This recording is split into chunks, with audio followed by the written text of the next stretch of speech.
Stay tuned. Like, share, and subscribe to the Ring Ropes and Turnbuckle podcast and Bars Wrestling Media. Don't forget to follow Bars Wrestling Media on TikTok, along with Jay Styles and Darkwing Dub. And now, here are your hosts for the Ring Ropes and Turnbuckle podcast, the insightful Escott Bars Wrestling Media, the dynamic Darkwing Dub, and the man with the facts, the historian, Jay Styles. Yeah, round of applause.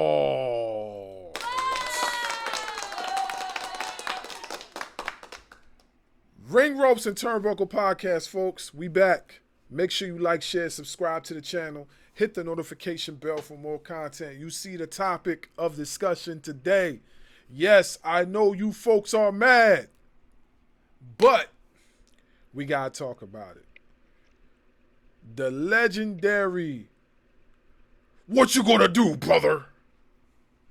has passed on as of, I think it was, what was it, today or yesterday?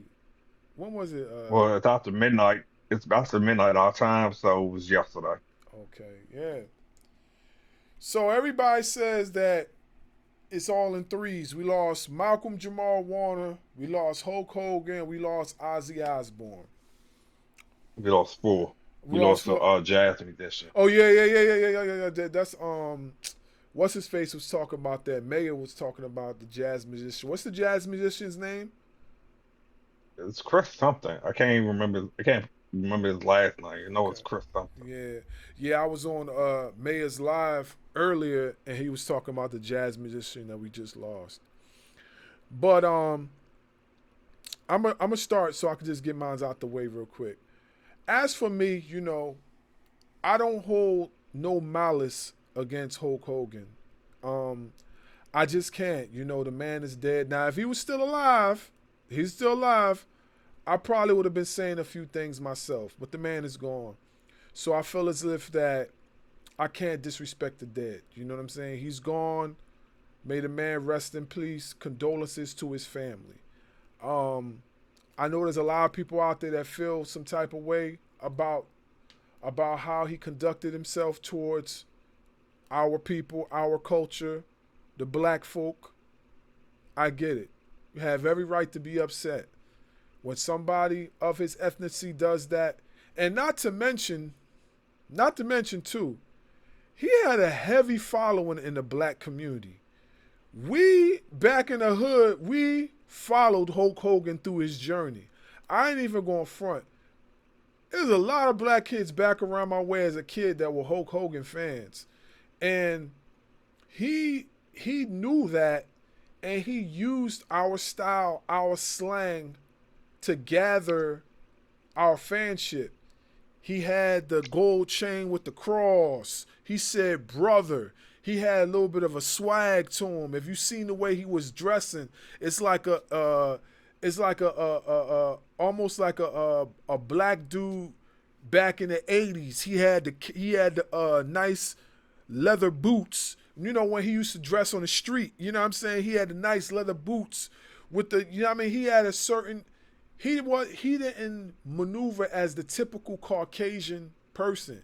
He didn't do that. It was more of a black swagger to his approach.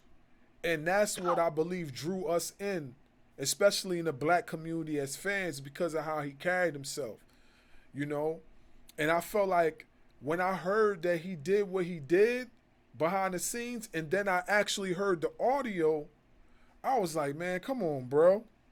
What are you doing here? You know what I'm saying? Like, I'm telling my kid about you. I'm telling my kid who you are. My kid is watching your matches on TV, and now you're saying a word and using it in a way that I don't even want my kid hearing. You know what I'm saying? It really broke my heart. I'm not even going front. It really broke my heart. But he lived his life. He created something. He didn't create, but I'm saying he put something on the map that I feel like many wrestlers couldn't do. I know they saying there's wrestlers out there that could have possibly did that. I don't think they could have. You know what I'm saying? I don't think Hogan had a certain type of swagger that Vince McMahon helped develop and made him who he was, that he was able to cater to so many people. Not just that, he was mainstream wrestling before mainstream wrestling was popular. And a lot of the OGs in wrestling will tell you that. You know what I'm saying? Now I know some of the younger generation of professional wrestlers, they probably not going to agree with that statement, but it's the truth. I grew up what this guy was on TV back in the 80s. He was on Rocky 3. Come on, meatball, meatball, meatball. Remember that? Like he was on Rocky Yeah. 3. Even though Thunder Lips. Thunder That, Lips. that was his character. That was his Yeah. character. Yeah. He was telling Rocky what he was going to do to Adrian. Right. Then even though the show was whack, Thunder in Paradise. Yeah, Thunder in Paradise. How many wrestlers in that time frame had a TV show? No. None. He had what was it? Suburban Commando? Suburban Commando, Mr. Nanny, Not all the way good movies, but he was No creating. Hose Barred. No Holds Bar is probably the best one out of all them joints. Honestly, he wrestled against Zeus in the movie. They brought Zeus to the WWE. Debo And was in the WCW. because of that movie. Zeus, the human wrecking machine. Remember he used to do that? He used to, But the funny you just mentioned about Tiny Liston, aka Zeus, aka Debo. So the reason why he did that in No Holds Barred was more of a reminder, self nod to himself, because he was a California state shot put champion while he was in high school at Long Beach High School. He still, to this day, he still holds 4 track and field records in the state of California. So it was just a nod to that. That's how he used to get himself hyped up in doing the track meet. That's why he was doing yeah. it. My take on Terry Bollea versus Hulk Hogan. Terry Bollea is the one who said all these comments under the guise of the persona of Hulk Hogan. Okay. I told Dub on the phone earlier when he and I were talking that the Trump aspect of him being a Trump supporter, MAGA supporter, was due to being befriended through Vince McMahon. You know, we all remember WrestleMania 4 and 5 with that first Trump Plaza, the following year, the Taj Mahal, where it just opened. Yep, I was there. Right? It was in Atlantic City. I was there. Let me ask you this question. I asked Dub this question. I'm gonna ask you this question, Bob. Mm-hmm. If Hulk Hogan did not have Vince McMahon as the middleman introducing him to Donald Trump, and Hulk Hogan was on walking down Manhattan, along Times Square, and happened to bump into Donald Trump, and they befriended each other like that. Do you think it was still, as far as everything that unfolded before our eyes, as far as where Terry, not Hulk, Terry, went on national TV at the Republican National Convention and announced and said all the things he said, if they were friends from that point versus the middleman being Vince McMahon, which ignited the racism in which we are holding the character responsible for versus the individual man by his government name. All right, so repeat it one more time so that I can understand the gist of the question. If So I if know how to Ho- if Terry met Donald Trump on the streets of Manhattan answer. before WrestleMania 4 and 5, Mm-hmm. instead of through Vince McMahon, and they still remain friends from that point forward, Mm-hmm. even to the point where Terry went on national stage, on national platform, during the Republican National Convention, at, before Trump won the election or stole the election, that is. Um, do you think he would have? Do you think he would have done what he had done and said the things he said if Vince McMahon wasn't the mastermind orchestrator, being the middleman to ignite Hulk Hogan's racist comment? Uh, I mean, from the way Hogan said what he said in that audio, I think he probably would have said what he said. Still, I think he would have. I think he would have. Okay. I think he would Okay. have still said what he said, because when you talk like that, this is something that was in your head for years. This is not something you just. This is not something you just started. He was too comfortable with saying it. This is not something he was cautious with. When you're not comfortable with saying something on a topic, it don't matter where you at. You don't feel comfortable talking about it. There's going to be a certain distinction in your voice that you're going to know that you're not comfortable. Prime example, right? Stone Cold Steve Austin was told to say the N word in a movie with Nelly.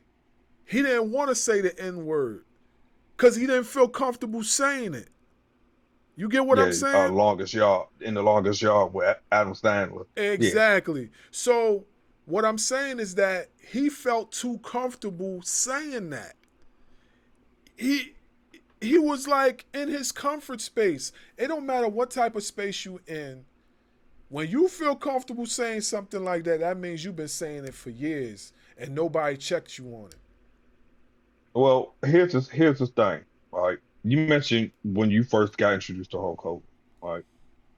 Of course, we know I'm older than both you guys. My introduction to Hulk Hogan was in Vern Gagne's AWA wrestling promotion, Mm-hmm. right? Also, Hogan, or well, a lot of people don't know, before AWA, he did wrestle down in Florida. Mm-hmm.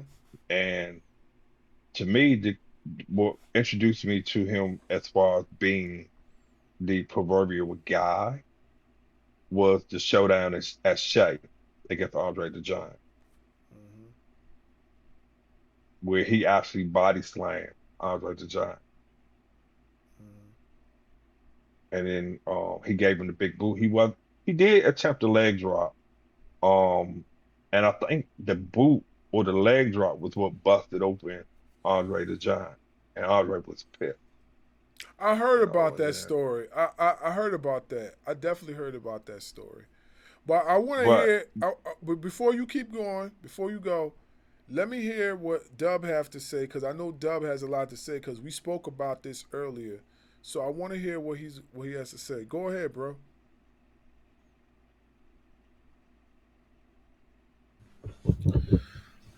What's up, fellas? Um, Trying to come up with a nice way to say it because how I said it in our group chat earlier wasn't Mm-hmm. so nice. Mm-hmm. I don't care. Now, I will say, just like bars, my first we were just talking about this before we came on air before Jay got up. My first introduction to Hulk Hogan was the person that actually introduced me to wrestling was Ultimate Warrior. The WrestleMania 6 match. That was my introduction to Hulk Hogan. I didn't really care too much because I was a Warrior guy. Like, all right, cool. Now my guy's a double champ. Fast forward to the NWO days, I was like, all right. I mean, I think Nash and Hall carried the NWO. That's just me, but there's Hogan's there, and then he comes back and has his match with Rock and stuff like that. But I think this is for me. It's a case of what you said about people that look like us overshadowed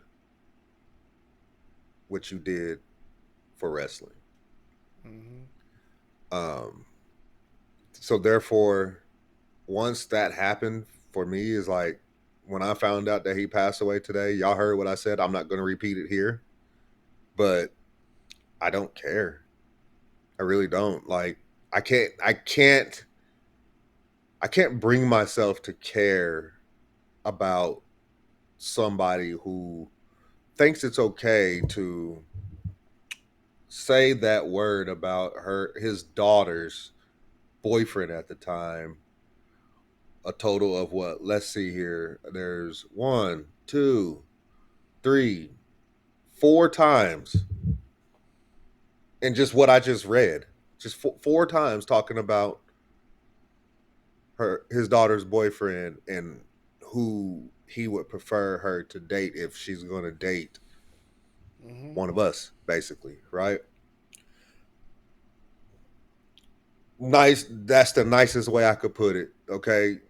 Yeah, you revolutionized wrestling, but how many times do y'all think that he's actually said it, but behind closed doors? Said it a lot of times. Definitely did. That's why I was telling Jay.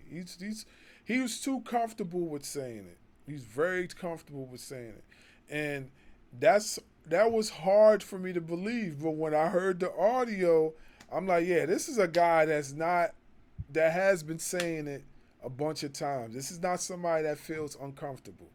Like he's been repeating it. Yeah. So with that being said, I can't I can't bring myself to care. Like, do I care that his family is hurt? Yeah. I mean, kids have nothing to do with the way dad was thinking. You know what I mean? They are just a byproduct because they came from him. But that's all I care about. Like, thoughts and prayers to his family. But as far as Terry, like, I look at it as karma. And you ruined your legacy by the way you spoke about people that look like me. And you know what? I hear you. I definitely hear you. But what about the all right, so let me use this as an example. And I know people are gonna be like, oh yeah, why is he connecting those two or whatever? But I'm on to something here. So what about Benoit? What about Chris Benoit? Now, I'm not saying like people are entitled to feel how they want to feel, right? You're entitled to it. But I'm just want to point out a few things. And that's no shade on any of us on this panel. This is just something that the IWC does in general, right? You can't keep picking and choosing who you want to hate at any given time when they doing something wrong, when you idolize somebody that does something far worse. That's like you can't take that back neither. My man, and don't get me wrong, I was a Benoit fan. But what he did, you can't take that back neither. You can't. You can't. And and and and and and to top it off, there's a lot of wrestlers that were affected within that. WWE would not show any of his matches, or they won't even, bro. They won't even show the wrestlers that were involved in the match. They won't show it. What did Pope say to us when we interviewed him about it? They can't even show the match with him and Pope. You see what I'm saying?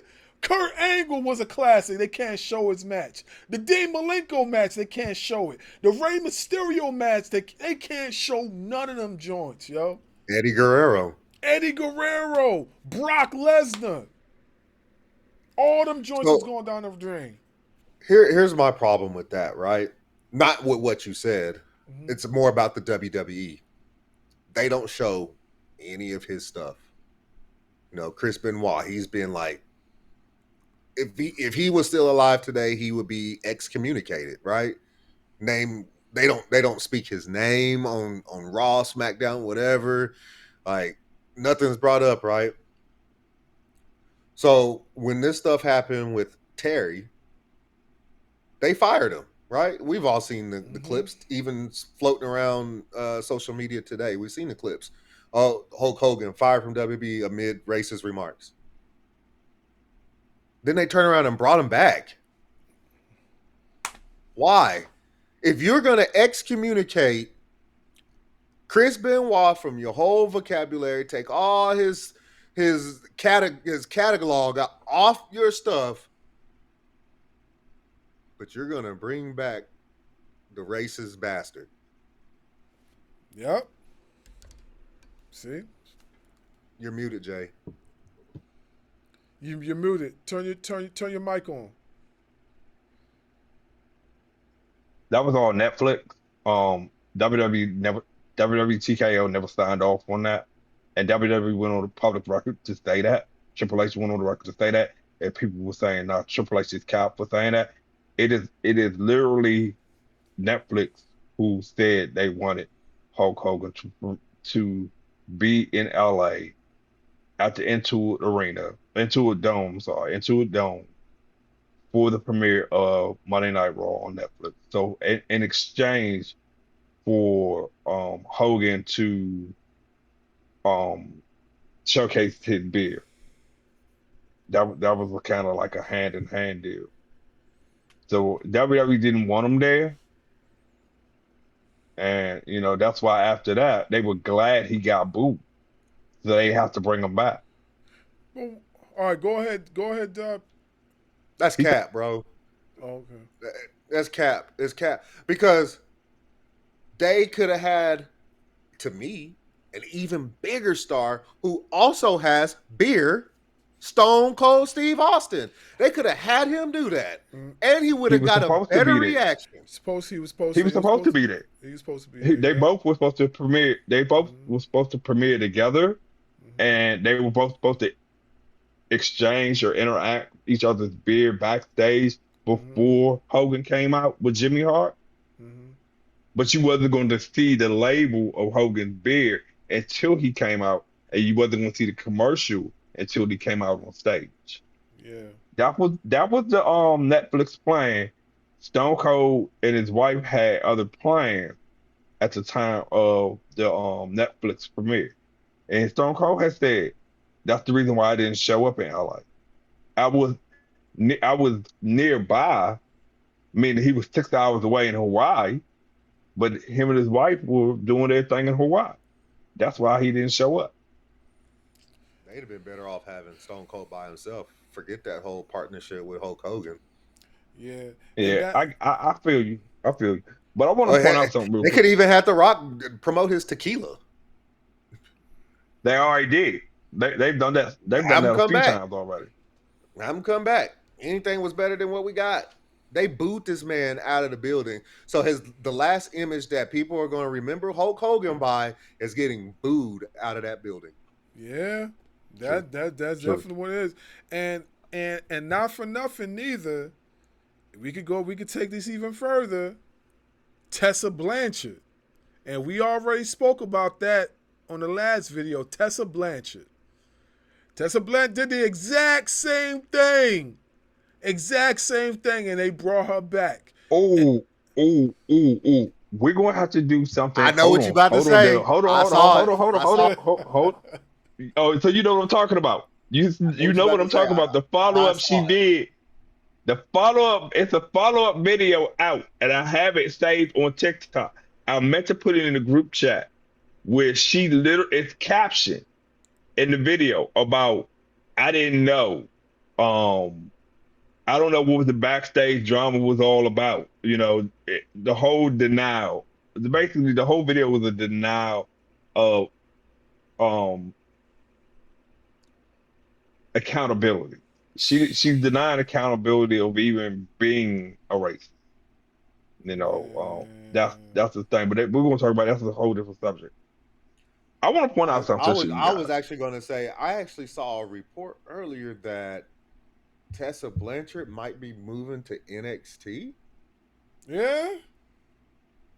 I got to find it, but don't hold me to that. I saw it earlier today, so maybe I was still half asleep when I saw it. Yeah, wow, It that's interesting. might have been wishful thinking on your part. I know. Um, No. Go That's ahead, I bro. mean, if you interesting. have sleep, you just. But anyway, during the time when it was still territorial, before the the pre-dawn era of the expansion of WWF, um,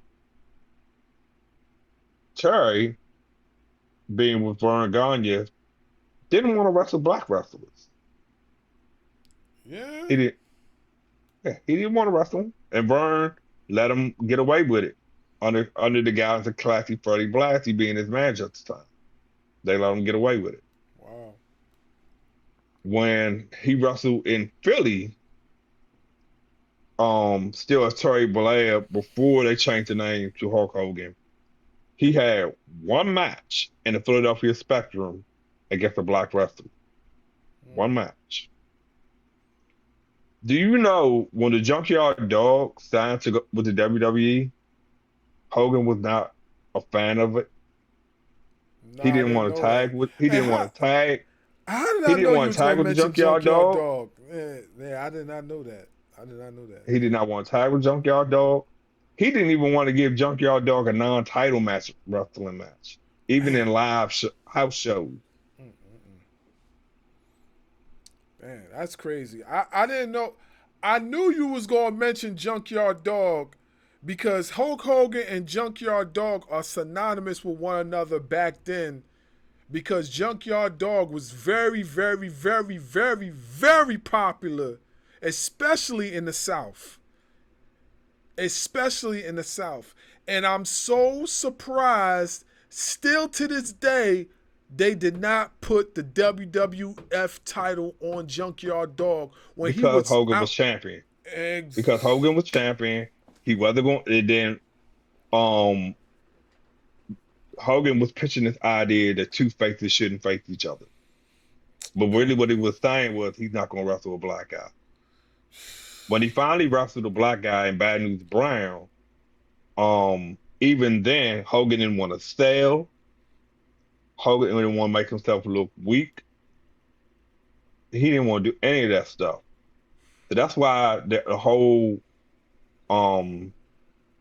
shoot in the ring or shoot on the in the stage area where Jack Tunney came out and Bad News Brown ghetto blasted Jack Tunney, and then he ghetto blasted and used the boombox to smash Hulk Hogan's head with it on Saturday Night Main Event. That was Yo. legitimate heat.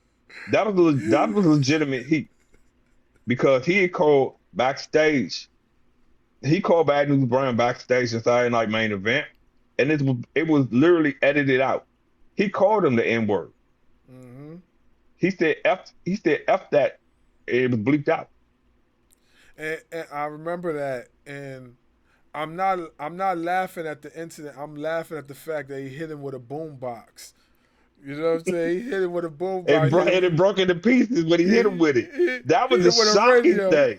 He hit it. He did a radio Raheem on Hulk Hogan. The radio. He did a radio Raheem on Hulk Hogan. But see, that's what I'm talking about. You see how like, even though we grew up watching the guy wrestle, you see how we remember all these moments, the negative moments though.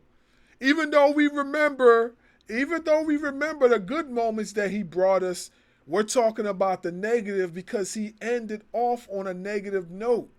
You see what I'm saying? Like, hey, He man. really didn't get along with Mr. T. When he was on the same page with Roddy Piper about Mr. T coming to help promote WrestleMania 1. Because Piper was on the record saying, I don't want this guy there. But Piper did not hate Mr. T. He didn't never use the N-word to describe Mr. T. Piper's thing was, why are we bringing an outsider in to promote this attraction? We don't need him. But Hogan, on the other hand, was like, I don't want to have nothing to do with it. So when they filmed Rocky 3, that's when they first met before the A-Team came out. All right. Sylvester Stallone had to get in between the both of them, Mr. T and Hulk Hogan, multiple times during the filming of Rocky 3. Yeah. That's why we call him the historian, ladies and gentlemen. Spitting them Snapple facts. You see that? I ain't even know that. I know Dove ain't know it. So I know I ain't know that. It took Sylvester Stallone, Carl Weathers, and Burt Meredith, who played Paulie and the Penguin in the Batman TV series, to separate. Damn. Wow. Burt Meredith actually broke Hulk Hogan's rib in a shoot back, when they cut, because they got into a real live tussle. Yeah. He punched him dead because Burt Meredith used to be a former middleweight contender. He was a real boxer, professional boxer, and he hit Hogan with an uppercut he uppercut him to the chin, and he went down. You talking about Right? Mr. T? No, not Mr. T. Who we talking about? I'm talking about Paulie. Okay, Paulie. Okay. No, I mean not Paulie. Mickey. Mickey. I'm sorry. Mickey did. Mick, you But talking about Paulie Mick? was also a middleweight too. Talking about Mickey, the Rocky's Yeah. trainer? That Mickey. He's the real boxer. He was the Come real on, boxer. rock him. He was the real boxer. Oh, He played the snap. Penguin. That's who played the Penguin. Yeah, I So remember. they said what Sylvester Stallone said was doing a cut because Hogan kept mouthing off of Mr. T, and Burt said, "Look, I don't know who the hell you think you are, but you're here to do a job. Do your damn job." So, basically, he tried to cuss out Mickey. They got into a tussle. Like I said, he uppercut him, then he hooked him to the rib so hard, he literally fractured his rib. Right. So that's why they had to stop. That's why the movie didn't come out when it was supposed to come out. So the movie came out in 1983. The movie was supposed to come out 6 months after Rocky 2. That's why it took almost a year after. It took a year for it to come out because Sylvester Stallone didn't want the time period to be so long of a gap like it was in 79 for the first Rocky to 78, 79 for the first Rocky to the second Rocky to the third Rocky. He didn't want that gap in between. Damn. So Vince Senior was still alive. When Hogan, before Hulkamania was launched and during the filming of Rocky 3, Hogan wasn't officially signed yet to the WWF. But you notice the belt that he had was the belt that he ended up having after they gave him that belt after he pinned the Iron Sheik in Madison Square Garden. Right? What's another known fact about Hogan? Oh, the movie Body Slam with Roddy Piper and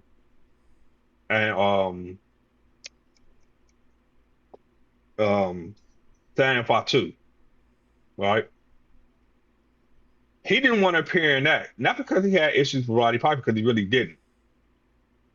He had issues with Sam Fatu, who replaced Jimmy Snuka. He had issues with the Tonga Jimmy kid. Snuka. The Tonga kid. The Tonga kid, yeah. He had issues. Notice every time a member of the Samoan family outside of Rock was in the WWF, Hogan was like doing a film. He was filming or whatever because he didn't want to wrestle against them. Wow, that's some interesting stuff. I didn't know that. What you think, Dub? What you think, Dub? That's a whole lot of history that was tarnished by the way he was talking about my peoples. Man, that is wild. And honestly, all that stuff that you were saying, I didn't know. I really didn't. I could go even deeper about Ricky the Dragon Steamboat's time in the WWF. Hogan was the reason why he got canned, outside of the fact that he had a newborn son that he wanted to be there for. You see what I'm So saying? when they try to call John Cena and Triple H and all these people giving them the golden shovel, like they say, it was actually Hulk Hogan, the original golden shovel. Damn, Mm-hmm. Yep. that's crazy. And not for nothing, I know people say John Cena used to do similar things to Hulk Hogan that Hulk Hogan was doing. I didn't believe that because I felt like John Cena, even though he won a lot of matches in his time, he also put over a lot of people too. He put over Shinsuke Nakamura, but that wasn't Nakamura's fault. That wasn't Nakamura's fault. That was WWE dropping the ball on John Cena. I mean on Nakamura. You know what I'm saying? There's been Mm-hmm. others. I can't Kevin I Owens. put on yep. So it's like I man, I So the WCW stuff we all know about, like with Harlem Heat and what Stevie Ray and Booker T has said with Sensational Sherry in the background, and how Coming for the look you. on Mean Gene's face, the look on Mean Gene's face, um, he knew what was up. Mean Gene knew what was up. yeah. All right, and it's if you can get the audio book or the ebook versus the hard copy, it's hard to find a hard copy in most Barnes and Noble. Me and Mm-hmm. Gene had two autobiographies he did with wrestling memoirs, if you will. Mm-hmm. The last one he did prior to him passing, Mm-hmm. when they did that reality show with him, Pat Patterson, and Roddy Piper all together at Hacksaw Jim Duggan. Um, and I read snippets of the memoir, and he talked about the real Hulk Hogan, the real Terry Bollea. He mentioned the incident on WCW, and the reason why his facial expression was the way it was because it was repeated history all over again. He felt like it was deja vu all over again, like Saturday Night Main Event. Mm. Because even then, after all that went down, the two of them talked. He told him, "You can't be saying this about people and think it's not going to come back to haunt you." Mm-hmm. He Well, that's literally a quote in his. It's literally quoted from his memoir, Mean Gene Oakland's memoir. There's a reason why, outside of what you said and what Lightskin has said in his own Facebook about Terry. Um, the beef with Jesse the Body Ventura is deeper than just the union. mm. It's Eh, deeper than being two guys from Minnesota that went to the same high school together. They wrestled in Burn Gun just promotion together. So at one time, Jesse the Body Ventura was dating a black woman while he was still in the AWA. And Hogan had came to their place and he made some insensitive remarks about the woman. Yeah, I remember hearing this story. I remember hearing this. Go ahead, bro. Like I want to hear. Go ahead. Go ahead. And Jesse Bobby Ventura, being a Navy SEAL, warned Hogan. He said, "Hey, cut that shit out. Don't talk about my woman like that." So Hogan was still a guitarist part time at the time. He went into his guitar case, tried to pick up the guitar, tried to hit Jesse the Body with the guitar. Mm-hmm. Jesse saw it coming. He did one of his Navy SEAL training maneuvers. And he nearly that night he almost killed Hulk Hogan with his bare hand Man, listen. I because of the insensitive racial remark he made to a black woman and Jesse in the woman's apartment. in Minneapolis, Minnesota at the time. Well, see what I'm I'm not saying? surprised. He was too comfortable. What'd you say, W? You not surprised? Yeah, I'm not neither. He's too comfortable. But you see how all the stuff that he did, it just ruined his legacy. We should be talking about his matches and giving praises, but there's so like just as much of great matches as he had, like with Muda, with The Rock, with all these great figures in wrestling. He got just as bad stuff that he did behind the scenes too. And like people, and because he didn't make amends with the people like he should have, that's all people are remembering. They ain't remembering that Hulk Hogan had a stint in New Japan. They're not remembering that. They're Yeah, not. that was wow. That's done in New Japan. From a wrestling point of view, I don't want to say this from a wrestling perspective, what his contributions for pro wrestling was. Yes, he had 5 movesets in the WWF and WCW, but that is how they advertise and book sports entertainment. Mm-hmm. As a wrestler, a shoot wrestler, the man was legit. He was legit as they come. For those who are going to watch this video, this podcast video of us talking, do yourself a favor. If you've never seen the match, the showdown at Shea between Andre the Giant and Hulk Hogan before WrestleMania 3, do yourself a favor and watch it. He did shoot wrestling against Andre. The shoot matches he had against Antonio Inoki in Japan, that was a classic. That was a clinic. That was technical wrestling at its finest by a guy 6'8", 315 pounds. He ain't 6'8" now. You know what I'm saying? He's 6 feet under. He's Yeah. 6 feet under. I'm sorry. I shouldn't have said that. God forgive me. I'm sorry. I'm sorry. Nah, I mean, He started it. no pun, you should just say no pun intended. No, But no pun the intended. reference made sense. Yeah, You like, The started it. reference made sense. I shouldn't have said that. I apologize. Please forgive No me, puns Lord. intended by him, God. No Yeah, puns intended by Bob. yeah, no pun It, intended. but yeah, man. I mean, to your point, Bob, we should be talking about some of his greatest matches. To me, I think his better body of work didn't come. His best body of work did not come into WWF, in my opinion. His best body of work came in WCW. Yes, he had a knee brace by that time he was wearing because of the match.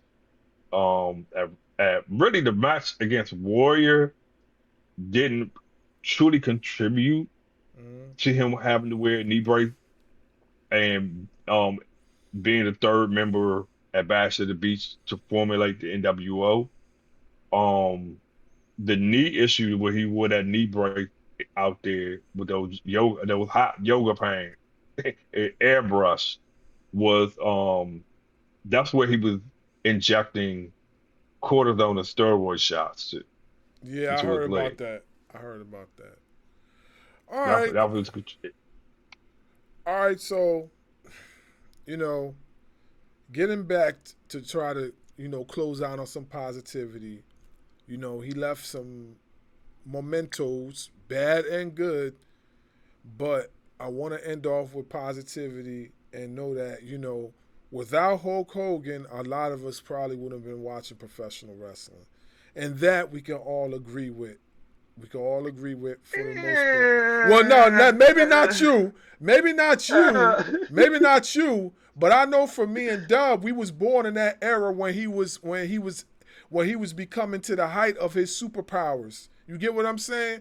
Because yeah, I yeah. feel like Hogan's best moments, my opinion, is when he was younger. You're right. His WCW run was great.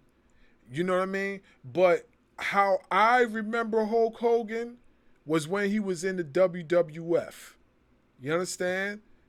That's how I remember him.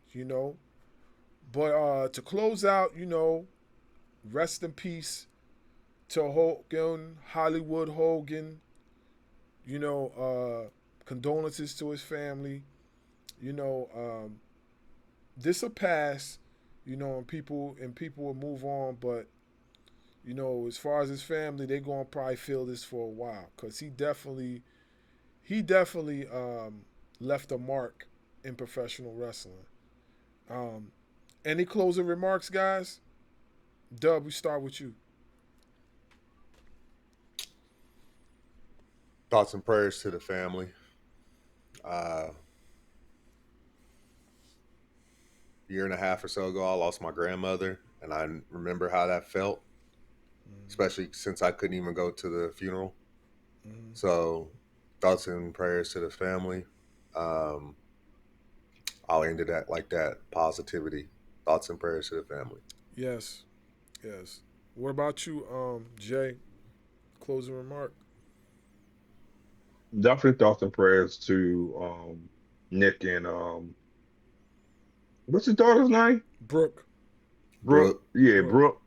To Nick and Brooke. Um,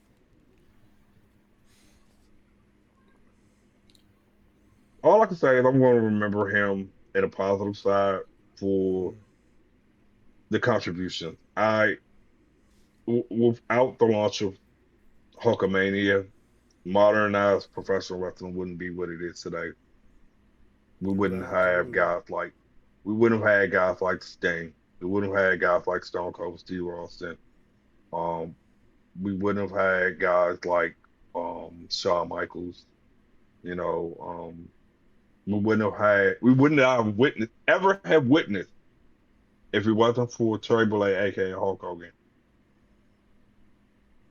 8 times between WWF and WCW, Hogan versus Flair. If it Mm-hmm. wasn't for the fact we had a Hulk Hogan in professional wrestling. So that's how I want to remember him on a positive note. And he's going to there's still going to be a lot of talk for months and weeks and maybe a few years down the road to come. Mm-hmm. Yeah. You know, at the end of the day, you know, regardless of how people feel, you know, like he contributed a great deal to what professional wrestling is today. And like I said, a lot of us probably wouldn't been watching wrestling if it wasn't for him. You know, I want to close off by saying this. If you're triggered by what we're talking about at this time, then this video, this audio is not for you. That's all I got to say. Um, but you gotta also remember too, this is all opinionated.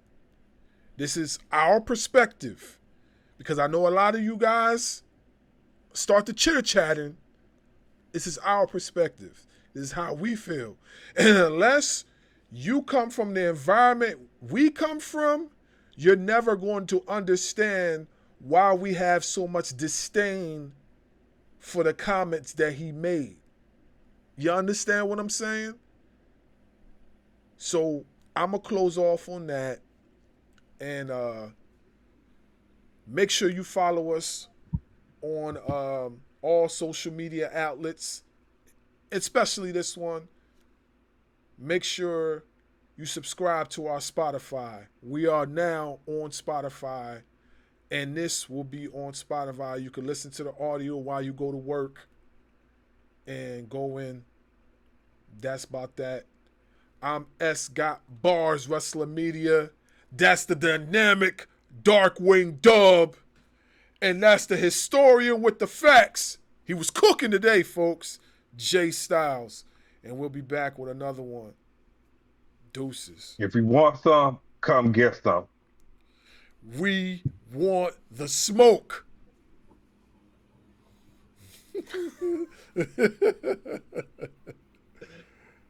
Oh, man. Make sure you subscribe.